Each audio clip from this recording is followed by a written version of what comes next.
काय झालं बाबा, तुम्हाला जेवण आवडलं नाही का? तुमच्या चेहऱ्याकडे बघून असं वाटतंय की तुमची जेवणावरची इच्छाच उडालीये. तू अगदी बरोबर ओळखलंयस सुनबाई.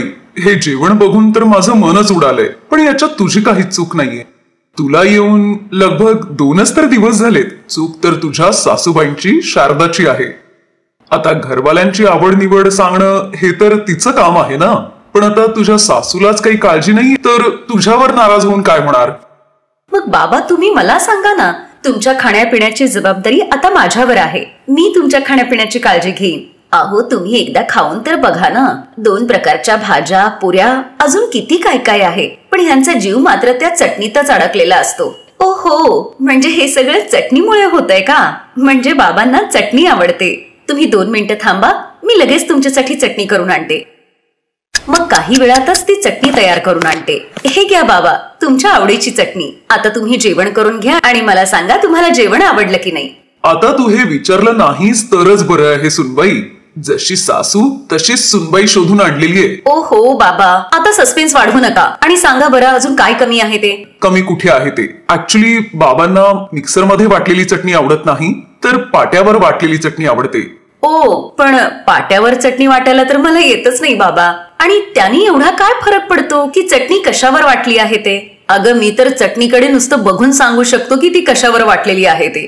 तुम्ही आजकालची पिढी पण ना, तुम्हाला सगळं अवघ्या काही मिनिटात हवंय. मग ती 2 मिनिटात बनणारी मॅगी असू देत, नाहीतर 2 मिनिटात मिक्सरवर वाटलेली चटणी असू दे. तुम्हा आजकालच्या मुलांना मेहनतच करायला नको. अच्छा, ही तर आजकालची मुलं आहेत. पण तुम्ही तर जुन्या जमान्यातले आहात ना, मग तुमच्यात तर जरा जास्तच ताकद असेल. असं करा, तुम्हीच चटणी पाट्यावर वाटा. ओहो आई बाबा, आता बास करा. आता तर तुमची सुनबाई पण आलीये, तरीही तुम्ही लहान मुलांसारखं भांडताय. 25 वर्ष झाली मला तुमचं हे चटणी युद्ध ऐकून ऐकून. नाही ना, अगदी बरोबर बोलतीये. आता तर घरात सून आलीये, मग तुमचं हे चटणी युद्ध तुम्हाला तिला का दाखवायचंय? जेव्हा बघावं तेव्हा चटणी चटणी. अगदी बरोबर बोललायस तू. या म्हाताऱ्याचा तर नुसता जीव अडकलाय त्या चटणीमध्ये. हो ना आई, तू पण काही कमी नाहीयेस. तुला जर माहितीये की त्यांना एवढी चटणी आवडते. वा वा, आयुष्यभर तुमचं सुशी मी काढलंय, लहानाचं मोठं मी केलंय, आणि हा महाशय आपल्या वडिलांची बाजू घेतोय. असो, मला तर तुमच्या बरोबर जेवायचंच नाहीये. हो, मग मला पण नाही खायचंय. ठीक आहे, मग मलाही काही खायचं नाहीये. अशा प्रकारे सगळेच जण आपलं तोंड फुगवून आपापल्या खोलीत निघून जातात आणि बिचारी नवीन सुनबाई डोक्याला हात लावून बसते. आता असं करते, ही सगळ्यांची ताटं त्यांच्या खोलीत जाऊन देते. जेव्हा भूक लागेल तेव्हा आपोआप खातील. मग ती सगळ्यांच्या खोलीत जाऊन प्लेट ठेवते. मग दुसऱ्या दिवशी हा सगळा वाद परत व्हायला नको म्हणून सिमरन युट्यूबवर पाट्यावर चटणी कशी वाटायची ते बघते. मग ती पाट्यावर कोथिंबीरीची चटणी वाटते आणि जेवणाआधी ती चटणी टेबलवर नेऊन ठेवते. मग ती बाकीचं खाणं टेबलवर ठेवते आणि सगळ्यांना जेवायला बोलवते. बाबा, आज मी पाट्यावर चटणी वाटलीये, खाऊन बघा तुम्हाला आवडतीये का ते. तुम्ही आधी आनंदाने ती चटणी खाऊन घ्या. काय आनंदाने खा? अगं तू काल पण कोथिंबीरीची चटणी बनवली होतीस आणि आज पण तीच चटणी बनवून ठेवलीयेस. चटणी अजूनही वेगवेगळ्या प्रकारची असते, जसं की टोमॅटोची चटणी, पुदिन्याची चटणी. बघितलंस ना सुनबाई, हाच झमेला असतो या म्हाताऱ्यांचा. ही वाली चटणी नाही, ती वाली पाहिजे, अशी नाही तशी पाहिजे. खूप अवघड आहे यांना खुश करणं. यांचं नाव भलेही शरीफराम आहे, पण हरकती मात्र अजिबात शरीफांसारख्या नाहीयेत. अशा प्रकारे सासऱ्यांची गाडी नेहमी चटणीवरच येऊन थांबायची. सुनबाईला समजत नव्हतं की आता काय करावं, पण तरीही बिचारी सुनबाई रोज युट्यूबवरती वेगवेगळ्या प्रकारच्या चटण्या बघत राहायची. आता ती रोज वेगवेगळ्या प्रकारची चटणी पाट्यावर वाटून आपल्या सासऱ्यांना खाऊ घालायची. असेच काही महिने निघून गेले. मग एक दिवस आई बाबा, माझ्या मावशीचा फोन आला होता. तिने आपल्या सगळ्यांना जेवायला बोलवलंय. अगं सुनबाई, आम्ही तिकडे येऊन काय करणार? तू आणि रोहित जाऊन या, आणि हवं असेल तर तू नैनाला विचारून तिलाही घेऊन जा बरोबर. नाही नाही, तुम्ही पण सगळेजण चला ना. त्यांनी इतकं प्रेमाने बोलवलंय. आपण जर गेलो नाही तर तिला वाईट वाटेल. तू म्हणतीयस तर आम्ही पण येतो. सिमरनच्या आग्रहाखातर सगळेजण तिच्या मावशीच्या घरी जेवायला जातात. मावशीने त्यांच्या स्वागतासाठी सगळी तयारी अगदी जय्यत केली होती. वेगवेगळ्या प्रकारचा नाश्ता, चहा, नमकीन, फरसाण सगळं काही तयार केलं होतं आणि जेवणासाठीही भरपूर काही केलं होतं. पण तरीही सासरे बुवांच्या भुवया उंचावल्याच होत्या. काय झालं शरीफबाई, तुम्ही खुश दिसत नाहीये? तुम्हाला जेवण आवडलं नाही का? असं काही नाही, पण माझं जेवण तोपर्यंत पूर्ण होत नाही जोपर्यंत माझ्या ताटात सलाड, कोशिंबीर आणि चटणी असत नाही. अहो पण सलाड, कोशिंबीर सगळं आहे की तुमच्या समोर. हो, पण चटणी कुठे? चटणीशिवाय तर आम्हाला जेवणात अजिबातच मजा येणार नाही. हे ऐकून मावशी खूपच नाराज होऊन जाते. घरी आलेल्या पाहुण्यांकडून असं ऐकणं कोणासाठीही नाराज करणारीच गोष्ट आहे. आजपर्यंत सिमरन आपल्या सासऱ्यांची प्रत्येक गोष्ट ऐकत होती, पण आज नाही. घरी आल्यानंतर ती आपल्या सासूला, आई, आजपर्यंत बाबांनी माझ्या स्वयंपाकाचं कधीच कौतुक केलं नाही, पण तरीही मी माझ्या वडिलांच्या समान त्यांना मान देत होते आणि त्यांची प्रत्येक फरमाईश पूर्ण करत होते. पाट्यावर मला चटणी वाटता येत नव्हती, पण मी तेही शिकले. पण कोणाच्या घरी गेल्यानंतर तरी काही गोष्टी पाळल्या पाहिजेत ना. आता मावशीने काही कमी केलं नव्हतं, पण बाबा त्यांना जे काही बोलले ते ऐकून मला खूप वाईट वाटलं. अगं, मग तुझ्या सासऱ्यांबरोबर इतके वर्षांपासून माझं याच कारणावरून भांडण होतं ना, पण आता त्यांचं डोकं ठिकाणावर आणण्याची वेळ आली आहे. मग एक दिवस सिमरनचे आई वडील त्यांना सगळ्यांना जेवायला बोलवतात, जिथे पोळी बरोबर भाजी ऐवजी वेगवेगळ्या प्रकारच्या चटण्याच वाढते. हे बघा, आज मी दोडक्याची चटणी, पुदिन्याची चटणी, लसणाची चटणी आणि दाण्याची चटणी अशा वेगवेगळ्या प्रकारच्या चटण्या केल्यात. या सगळ्या चटण्या पाट्यावर वाटलेल्या आहेत मी. एवढ्या प्रकारच्या चटण्या? हो, कारण जी चूक माझ्या बहिणीने केली त्यामुळे आज तुम्ही भाजी ऐवजी चटणी बरोबरच पोळी खा. आता त्यांच्याकडे दुसरा पर्यायही नव्हता. मग नाराज मनानेच ते चटणी बरोबर पोळी खातात. त्या दिवशी चटणीने त्यांचं मन पूर्ण भरतं. नाराज होऊन ते घरी येतात. काय मग, वेगवेगळ्या प्रकारच्या चटण्या ज्या खायला मिळाल्यात. काही बोलू नको तू, यानंतर चटणीचं नावही घेऊ नकोस. आता दोघी सासू सुनांना कळालं होतं की त्यांचं हे चटणी सोडवण्याचा प्लॅन कामी आला होता. त्या दोघी एकमेकींना डोळा मारतात आणि हसू लागतात.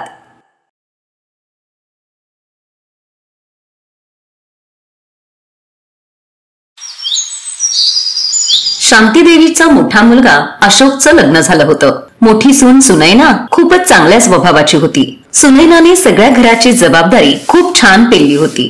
जराही वाद तंटा भांडणे नाही, फक्त एकमेकांमध्ये प्रेम. हीच शांती देवीच्या घराची ओळख होती. आई, मी त्या समोरच्या गाडीवरून आंबे घेऊन येते. तुम्हाला आमरस खायचा होता ना? ठीक आहे सुनबाई, तोपर्यंत मी याच्या गाडीवरून भाजी घेते. आणि हो, तुला आलू बुखार खायची इच्छा झाली होती ना? एक काम कर, आंब्याबरोबर आलू बुखार पण घे तू. हो आई. काय ग शांती, कशी आहेस? शेवटी आज आपली या भाजी मंडईतच भेट झाली. अगं कृष्णा, तू? नमस्कार. नमस्ते काकू. अगं असू दे असू दे, सदा सुखी राहा. आता मोठ्या सुनबाईकडून सगळी सेवा करून घेतीयस शांती. छोटी सुनबाई आणायचा विचार कधी आहे मग? अगं हो, आम्ही शोधतच आहोत. कुठलं चांगलं स्थळ मिळालं तर आम्ही लग्नासाठी तयारच आहोत. मी सुचवू? माझ्या नजरेत आहे एक स्थळ. चांगली पैशावाली लोक आहेत, अगदी उच्च खानदानातली आहेत. मुलगी पण खूप सुंदर आहे, गोरी पान आहे, चांगली शिकलेली आहे. खूप चांगलं स्थळ सुचवतीये मी तुला. अच्छा, मग तर खूपच बरं होईल. तू त्यांच्याशी बोलून घे आणि त्या मुलीचा बायोडेटा आणि फोटो पण मागून घे. आम्ही पण आमच्या निखिलचा देऊ. काकू, मुलीचं नाव काय आहे? नाव? हा, पूनम. पूनम नाव आहे तिचं. तू माझ्याच नंबरवरती निखिलचा फोटो आणि जे काही असेल ते पाठवून दे. मी त्यांना पुढे पाठवते आणि मग त्यांच्याकडून पण मागून घेते. हे लग्न पक्क झालं की मग खूप सारे पेढे आणून दे. आणि मग कृष्णा मुलीकडच्या लोकांशी बोलली. मग दोन्ही कुटुंबांनी बघण्याचा कार्यक्रम ठरवला. त्यांनाही निखिल आवडला आणि शांती देवीच्या घरी पण पूनम सगळ्यांना आवडली. काही दिवसांनंतर निखिल आणि पूनमचंही लग्न होतं. शांती देवींनाही एक समाधान होतं की त्यांच्या जिवंतपणीच त्यांच्या दोन्ही मुलांची लग्न छान पार पडली आणि त्यांची सगळी जबाबदारी पार पडली. पण ते म्हणतात ना, माणूस जसा विचार करतो तसं खूप मोठ्या मुश्किलीने होतं. शांती देवीला वाटलं त्यांची धाकटी सून पूनम अगदी मोठी सूनबाई सुनैनासारखी असेल, पण असं नव्हतं. पूनम खूपच मोकळ्या विचारांची मुलगी होती. तिने आल्या आल्याच घरात आपली मनमानी सुरू केली. पूनम, मी तुझ्यासाठी वांग बटाटा आणि पोळी तयार करून ठेवली होती. मला सांगितलं असतंस तर सँडविच मी बनवून दिलं असतं. नाही, मी माझ्या पद्धतीचं सँडविच बनवते. मी स्वतःच बनवून घेईन. पनीर आहे की तेही मागवायला लागणार आहे, कारण या किचन मध्ये मला बऱ्याच गोष्टी मिळतच नाहीयेत. पनीर होतं अगं रात्री, मटार पनीर बनवलं होतं, त्यामुळे सगळं संपून गेलं. तू थांब, मी आत्ता कोणाला तरी पाठवते आणि मागवून घेते. माझ्याकडे तुमच्या एवढा वेळ नाहीये. मला दुसरीही भरपूर काम आहे. मला आईकडे जायचंय, तिथे माझ्या जुन्या मैत्रिणी भेटायला येणार आहेत. राहू दे, मी सँडविच करतच नाही. मी आईकडे गेल्यावरच काहीतरी खाईन. शांती देवी पूनमचं सगळं बोलणं ऐकते. पूनम, अगं पनीर नाहीये म्हणून एवढा गोंधळ घालायची काय गरज आहे? आणि तू अशी न खाता का जाशील तुझ्या माहेरी? दुसरं काहीतरी खाऊन जा. आणि सँडविच साठी फक्त पनीरच पाहिजे असं नाही. फ्रीज मध्ये बटाटे उकडून ठेवले, तू ते वापर. आता प्रत्येक वेळी आपल्याला हव्या असलेल्या गोष्टी लगेच मिळतील असं नसतं ना. हेच किचन जर माझ्या माहेरचं असलं असतं ना तर मला तिथे प्रत्येक गोष्ट मिळाली असती. हे किचन तर तुम्ही दोघींनी सांभाळलंय ना, म्हणून मला इथे कुठल्याच गोष्टी मिळत नाहीयेत. मी जर माझं वेगळं किचन बनवलं तर तिथे प्रत्येक गोष्ट असेल. पूनम चिडते. पुढचे काही महिने असंच चालू राहिलं. पूनम छोट्या छोट्या गोष्टींवरून वाद घालायची. अगं तू हे केवढं मॅगी बनवलंयस? 2 पाकिटे जास्त नाही होणार? बास. तुम्हाला आणि वहिनींना तर फक्त मला बोलायलाच येतं. तशीही माझ्या खाण्यावर तर सगळ्यांचीच नजर असते. आता मला ना तुमचं हे रोज रोजचं बोलणं ऐकायचा खूप कंटाळा आलाय. मी विचार करते की एक वेगळं किचनच तयार करते. म्हणजे आता 2 किचन होणार या घरात? एवढं आश्चर्य वाटायची काय गरज आहे? घराची वाटणी नाही करत आहे, फक्त किचनच वेगळं करतेय. म्हणजे मी माझ्या पद्धतीचं, माझ्या आवडीचं आणि माझ्या हिशोबाने खाणं बनवेल, जिथे तुमच्या दोघींची लुडबुड अजिबात नसेल. मला हवंय ते सामान घेऊन मी माझं किचन वेगळं तयार करीन. पूनम, तू हे काय लहान मुलांसारखं बोलतीयस? वेगळं किचन करायची गरजच काय आहे? सगळं तर इथे बनतंय ना, मग तुला त्रास कसलाय? मला त्रास आहे, मी तुला सांगू शकणार नाही. मला दुसरं किचन हवंय. तसे इथे 2 किचन ऑलरेडी आहेतच. ते काहीतरी विचार करूनच केले असतील ना. आपण तर तसंही फर्स्ट फ्लोअरला राहतो आणि आपल्या खोलीच्या बाजूलाच एक किचन आहे. मग मी अगदी आरामात ते किचन वापरू शकते. मी बाजारात चाललीये माझं किचनचं सामान आणण्यासाठी. शांती देवीने स्वप्नातही विचार केला नव्हता की त्यांच्या जिवंतपणी असं काही होईल. घरात 2 स्वयंपाकघरं असतील. आता एकाच घरात 2 स्वयंपाकघरं झाली होती. पण गरजणारे ढग बरसत नाही म्हणतात ना, तेच खरंय. सुरुवातीला तर पूनमने आपलं किचन सेट करून आपल्या आवडीचं खाणं बनवायला सुरुवात केली. पण काही दिवसानंतर तिने स्वयंपाक करणं खूपच कमी केलं. काय चाललंय हे पूनम? तू आजही काही बनवलं नाहीस. 2 दिवसांपासून मी बाहेरचं जेवण जेवतोय. बाहेरचं खाऊन खाऊन माझं पोट आता दुखायला लागलंय. तू ना उगाच काहीतरी बोलत असतोस. नूडल्स तर किती टेस्टी लागतात. मला 3ही वेळेला नूडल्स दिले ना तरी सुद्धा मी अगदी आनंदात खाईन. पूनमने आता पालेभाज्या आणि पौष्टिक खाणं बनवणं बंद केलं होतं. ती दरवेळी जंक फूडच बनवायची. कधी पास्ता, कधी चाऊमिन, कधी बर्गर, कधी पिझ्झा. साधं जेवण बनवणं जणू काही ती विसरूनच गेली होती. हे खूपच चुकीचं आहे. पूनम स्वयंपाकच करत नाही. निखिल रोज बाहेरचं खातोय. मला माझ्या मुलाची ही हालत बघवत नाहीये. तू एक काम कर, तू अशोकसाठी जर डबा पॅक करतेस तर निखिलसाठी पण पॅक कर. त्याला भेंडीची भाजी खूप आवडते. तो दुपारी ऑफिसमध्ये तरी नीट जेवेल. हो आई, मी आत्ता भरते. निखिल भाऊजी ऐका ना. हा वहिनी, बोला. मी तुमच्या दादांचा डबा भरला होता तर वाटलं की तुमचाही भरावा. हा तुमचा दुपारचा डबा. थँक्यू वहिनी, थँक्यू आई. सुनैना आता रोज निखिलला दुपारचा डबा देऊ लागली. एक दिवस निखिल जेव्हा घरी आला तेव्हा तो खूप काळजीत दिसत होता. आणि त्याच्या काळजीचं कारण होतं त्याचा एक आउट ऑफ इंडियाचा क्लायंट त्याच्या बॉस बरोबर घरी येणार होता.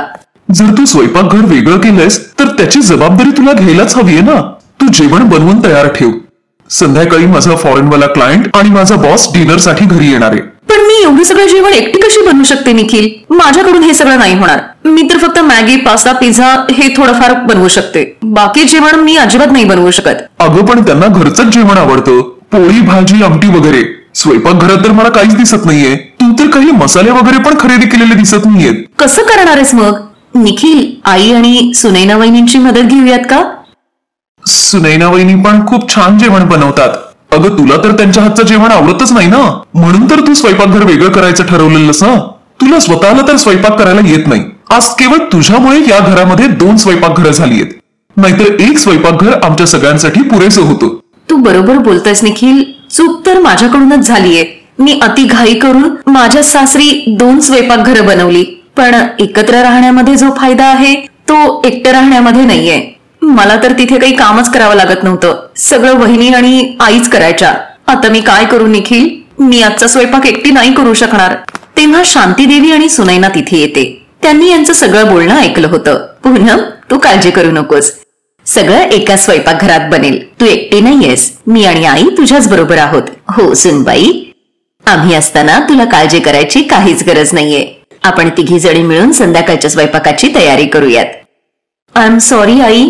मी घाईघाईत जो काही डिसिजन घेतला तो खूपच चुकीचा होता. आपल्या माणसांची साथ खूप जरुरी आहे, ही गोष्ट मला आज कळालीये. सॉरी सुनैना वहिनी. मला आता या किचन मध्ये काम नाही करायचंय. मला माझ्या सासरी फक्त एकच किचन हवं आहे. आजपासून मी पण तुम्हाला मदत करीन आणि तुमच्या बरोबरच राहीन असं वचन देते. आणि मग तिघी जणी मिळून रात्रीच्या डिनरची तयारी करतात. त्या दिवसानंतर पूनमच्या सासरी 2 स्वयंपाकघरं नाही तर केवळ एकच स्वयंपाकघर होतं, जिथे ती आपली जाऊ आणि सासूच्या बरोबरीनं सगळं काम करायची. Best buddies. हॅलो मित्रांनो, हा व्हिडिओ पाहिल्याबद्दल धन्यवाद. जर तुम्हाला हा व्हिडिओ आवडला असेल तर कृपया लाईक, सबस्क्राईब आणि कमेंट नक्की करा. आणि हो, शेअर करायला पण विसरू नका. अजून असेच मजेदार व्हिडिओ पाहण्यासाठी खाली दिलेल्या घंटीला दाबा. बघत रहा बेस्ट बडीज.